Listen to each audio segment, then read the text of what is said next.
Hello every one. അപ്പോൾ നമ്മുടെ legal assistant എക്സാമിന് ഇനി ഹാർഡ്ലി ഒരു 3 months ഒക്കെ ഉണ്ടാവുള്ളൂ. അപ്പോൾ നമുക്ക് ഒരുപാട് പോർഷൻസ് കവർ ചെയ്യാനുണ്ട്. ഇന്ന് നമ്മൾ ഡീൽ ചെയ്യാൻ പോകുന്ന ടോപ്പിക് എന്ന് പറയുന്നത് ലീഗൽ അസിസ്റ്റന്റിന്റെ സിലബസിലെ 3rd മൊഡ്യൂളിൽ പറഞ്ഞിട്ടുള്ള substantive and procedural laws in criminal ആണ്. അപ്പോൾ നമ്മൾ അതിൽ BNS ആണ് ഇന്ന് നമ്മൾ എടുക്കുന്ന ടോപ്പിക്. BNSന്റെ ഒരു ഇൻട്രൊഡക്ഷൻ ക്ലാസ് ആയിരിക്കും ഇത്.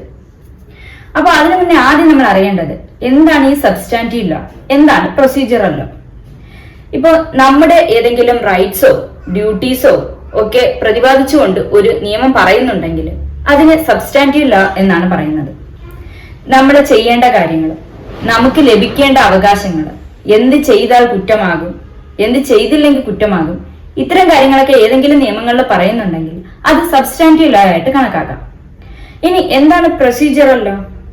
ഈ കാര്യങ്ങൾ നമ്മൾ ചെയ്തില്ല എങ്കിൽ അത് എങ്ങനെയാണ് എൻഫോഴ്സ് ചെയ്യപ്പെടുന്നത്, നമ്മൾ ചെയ്താൽ ഈ നിയമങ്ങൾ എങ്ങനെ എൻഫോഴ്സ് ചെയ്യപ്പെടും, അതിന്റെ പ്രൊസീജിയേഴ്സ് എന്തൊക്കെയാണ്, അതൊക്കെയാണ് പ്രൊസീജിയറൽ ലോ പറയുന്നത്. അപ്പൊ പറഞ്ഞേടെ, BNS ഒരു സബ്സ്റ്റാന്റീവ് ലോ ആണോ പ്രൊസീജിയറൽ ലോ ആണോ? ഉറപ്പായിട്ടും അതൊരു സബ്സ്റ്റാന്റീവ് ലോ ആണ്. അതായത് നമ്മൾ ചെയ്യുന്ന ഒഫൻസസിന്റെ ഡെഫിനിഷൻസ്, അതിന്റെ കാര്യങ്ങൾ, പണിഷ്മെന്റ്സ് എല്ലാമാണ് BNSൽ പറയുന്നത്.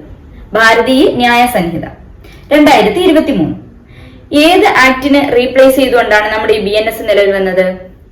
Indian penal code IPC 1860. അപ്പൊ ഏതാണ്ട് ഒരു 160-165 വർഷം പഴക്കമുള്ള നിയമമാണ് നമ്മുടെ ഇന്ത്യൻ പീനൽ കോഡ്. അതിനെ റീപ്ലേസ് ചെയ്തുകൊണ്ട് എന്തുകൊണ്ടായിരിക്കും ഒരു പുതിയ നിയമം കൊണ്ടുവരാനായിട്ട് തോന്നിയത്, അല്ലെങ്കിൽ എന്തിനായിരിക്കും അങ്ങനെ ശ്രമിച്ചത്?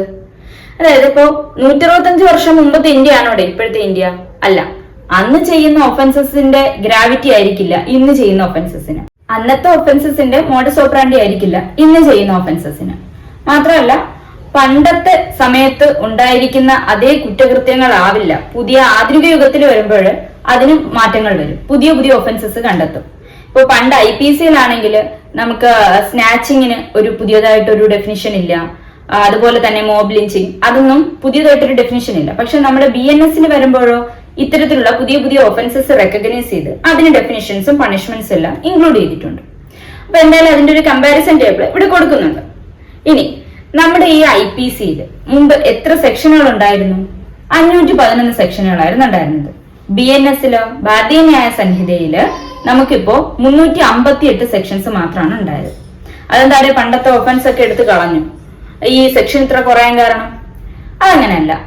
നമ്മുടെ IPCയിലാണെങ്കിലും ഒരേ ക്യാരക്ടറിസ്റ്റിക്സ് ഉള്ള കുറെ ഒഫൻസസിന് ഓരോരോ സെക്ഷനുകളായിട്ടാണ് കൊടുത്തിരുന്നത്.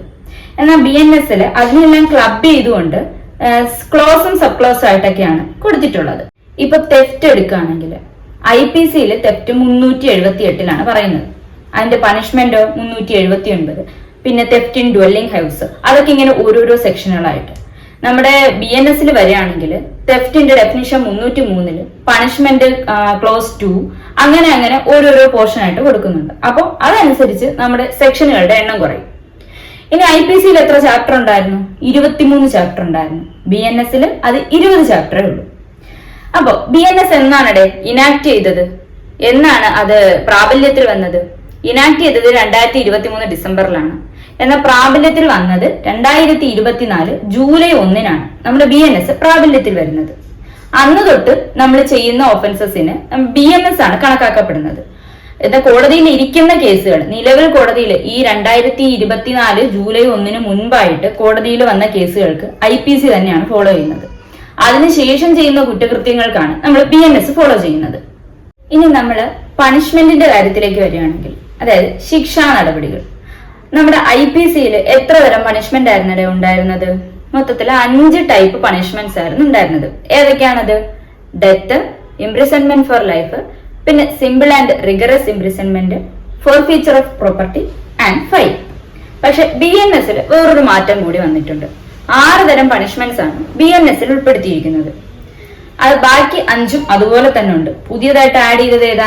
Community service. അതൊരു unpaid service for the public ആണ്. ചെറിയ ചെറിയ ഒഫൻസസിന്, വളരെ ഗ്രാവിറ്റി കുറഞ്ഞ ഒഫൻസസിന് കമ്മ്യൂണിറ്റി സർവീസ് എന്നൊരു പണിഷ്മെന്റ് കൂടിയിട്ട് ഉൾപ്പെടുത്തിയിട്ടുണ്ട്. അപ്പൊ ഇതൊക്കെയാണ് മെയിൻ ഡിഫറൻസ് എന്ന് പറയുന്നത് IPCയും BNSും തമ്മിൽ. ഇനി നമ്മുടെ ഡീറ്റെയിൽ ആയിട്ടുള്ള ക്ലാസ് അടുത്ത ദിവസം മുതൽ ഉണ്ടായിരിക്കും.